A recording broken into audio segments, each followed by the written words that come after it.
내가 땅에 기초를 놓을 때 내가 어디 있었느냐? 내가 깨달아 알았거든 말할지니라. 네가 사자를 위하여 먹이를 사냥하겠느냐? 젊은 사자의 식욕을 채우겠느냐? 새벽을 깨우는 거룩한 기도자 여러분, 생명의 말씀 앞에 마주서서 하나님의 임재의 영광을 충만히 누리는 기도 시간이 되기를 바랍니다. 오늘 우리가 읽어갈 하나님의 말씀은 욥기 38장 39절에서 39장에 이어지는 단락의 말씀입니다. 우리는 그 안에서 하나님의 만물을 다스리시고 창조해 가시는 영광과 더불어 그 안에 담겨져 있는 동물의 세계, 인간이 길들일 수 없고 그들을 다 먹이고 입힐 수 없는 하나님의 세계에 우리 인간이 머리로 알 수 없는 또 다른 영역의 한 부분을 일깨움으로써 우리의 인간의 작은 머리로 내 좁은 소견으로 무언가 옳다 그르다고 말할 수 없는 야생의 존재들, 그들은 인간이 먹이지도 아니하고 길들일 수도 없는 그 세계 영역 속에 그들은 여기 나타난 5쌍의 이 동물들은 성경의 제사 드릴 때 합당하지 않은 부정한 동물들인데 그들에게 그것이 옳다 그르다 말할 수는 시비의 대상이 아니라는 사실을 일깨워주고 있는 거죠. 이 장엄한 세계의 역사를 하나님께서 물으시고 그 앞에 욥을 불러 세우심으로써 우리가 찢고 까부는 이 시시비비의 논쟁을 가지고 서로를 비난하고 분노하고 적대하는 어리석은 다툼을 일깨워주고 있는 거지요.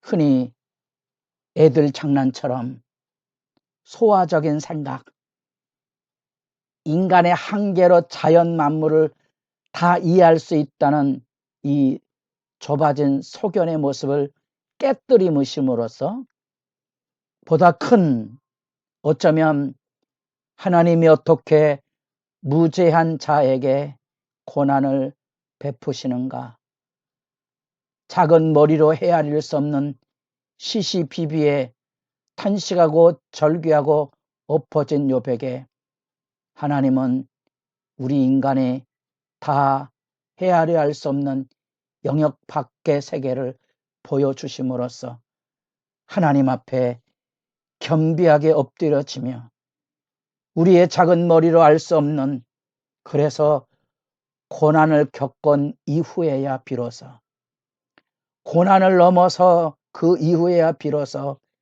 하나님의 뜻을 깨달을 수밖에 없는 인간의 연약함, 그런 점에서 오늘날 우리가 겪고 있는 삶의 현실 안에도 이처럼의 사망의 음침한 골짜기를 지나가는 현실에 무슨 불합리, 답답함, 아픔이 밀려올 수밖에 없지만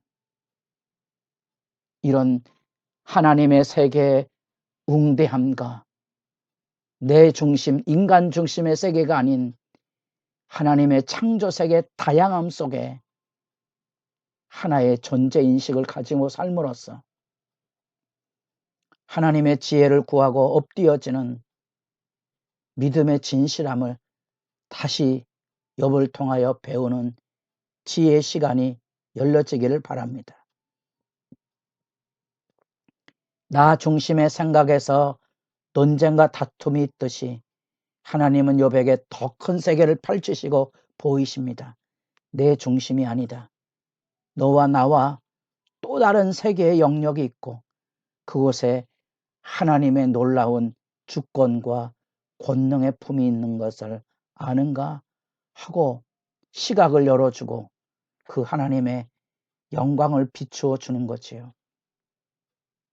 바울이 하나님의 나라의 세계의 영광을 바라보며 일깨웠던 말, 내가 어린아이의 일을 이제는 버렸노라. 세상의 현실에 매달려 살아가는, 육체의 욕망에 매달려 살아가는 인간의 한계를 인정하고 걷어버리면, 내버리면 아무것도 아닌 거죠. 우리가 사는 세계에 특별히 고난을 한번 디디고 승리하면 하나님의 세계에 놀라운 것을 바라보게 될 것이고요. 우리가 땅을 디디고 서 있는 삶의 자리 안에 천국은 우리 머리로 이해할 수 없지만 곳곳에서 우리가 고난을 넘어설 때 하나님의 세계의 신비로움이 빛으로 들어오는 거죠. 그전에는 몰랐는데 고난을 통하여 나는 하나님의 더 크신 은혜를 만나고 고난을 통하여 생각지도 않은 믿음의 선한 사람들의 돌봄, 따뜻한 손길이 얼마나 소중한지 하나님의 존재를, 사람을 통하여 하나님의 존재를, 자연의 신비로움을 통하여 만나는 그 부요함, 그것이 바로 이 어미의 영광의 비추임으로 다가오는 하나님의 실제입니다. 그래서 우리는 그때 하나님의 그 놀라운 빛, 천국의 역사가 이 땅에 여기 비추이고 있음을 우리가 발견하게 되는 거지요. 욥을 전체로 보면 이 3장부터 땅을 디디고 선 욥의 절규 아픔은 42장에 이르르면 비로소 욥의 문제가 해소되지요. 하나님 앞에 울부짖던 억울함, 하나님 앞에 갈 수밖에 없는 이 답답함, 누구 하나 돕지 않는 절망, 그 고통을 이 하나님의 세계 앞에 허리를 동이고 설 때야 비로소 해소되고, 우리는 제3자의 입장에서 욥기 1장 2장의 말씀을 먼저 보았기에 우리는 이 욥의 위대한 믿음의 승리가 아름답게 여겨지고 이해할 수 있는 실마리가 되는 거지요. 우리도 우리의 고난에 욥기 1장 2장처럼 우리가 당하는 고통과 아픔을 다 알 수 없기에 답답하고 아픔에 절망과 절규의 시간들을 건너가지만 욥이 바로 우리에게 그 같은 지혜의 단면을 비추고 있다는 겁니다. 그 어떤 논쟁으로도 해결할 수 없는 수많은 난제들을 우리가 끌어안고 있습니다. 자녀로 인하여 겪는 고통과 아픔을 내가 부모로서 사랑으로 품는 길 외에는 다른 방법은 없습니다. 우리가 교회를 섬기며 겪는 수많은 아픔과 조롱과 멸시, 이 지혜가 없으면 함께 망가지고 다투고 싸우는 망둥이가 되지만 이 지혜를 가지고 예수님처럼 멸시천대 십자가를 묵묵히 지고 가면 우리 하나님이 비춰주시는 그 놀라운 영광의 비추임을 만날 수 있다는 거지요. 욥은 그래서 지혜서고 특별히 인간이 겪어가는 고난의 등불이 되고 있는 거지요. 이 하나님의 천지 창조의 압도적인 하나님의 영광의 임재 앞에 펼쳐지는 또 다른 세계, 야생의 자유, 무질서, 제사를 드릴 수 없는 부정함, 그들의 난폭성, 하나님이 왜 이것을 질문하고 있습니까? 이 세상은 너만을 위한 세계가 아니고 너를 위한 세계가 아니고 너와 함께 살아갈 세계가 있다. 너하고 의견이 달라도 내 생각에 다른 입장을 가지고 있어도 왜 하나님께서 내게 대적자와 원수와 비난과 재앙을 내리시는지 또 다른 세계가 있다는 거.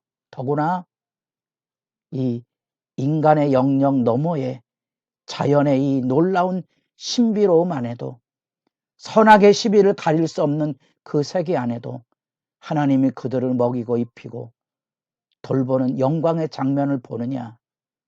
다시 말하면 하나님을 우리 손아귀에 놓고 내가 하나님 앞에 모든 것을 알고 있는 양 젠체하거나 섣부르게 대적하거나 원망하거나 교회당 안에서 망둥이처럼 뛰지 않기를 원하는 이 하나님의 질문에 여러분의 대답이 필요합니다.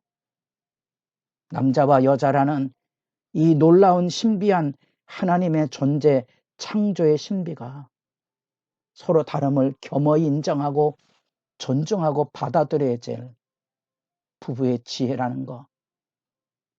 상대방을 내 판단 기준을 가지고 다 압제하거나 이해하려고 하지 마시고 사랑으로 품는 길 외에 다른 방법이 없다는 것도 겸허히 생각해 보십시오. 우리는 하나님 앞에서 피조된 피조물임과 더불어 하나님의 사랑 안에서 서로를 존중하는 부름받은 주의 사람이라는 것을 기억하시고 기도의 시간이 깊어져 가기를 바랍니다.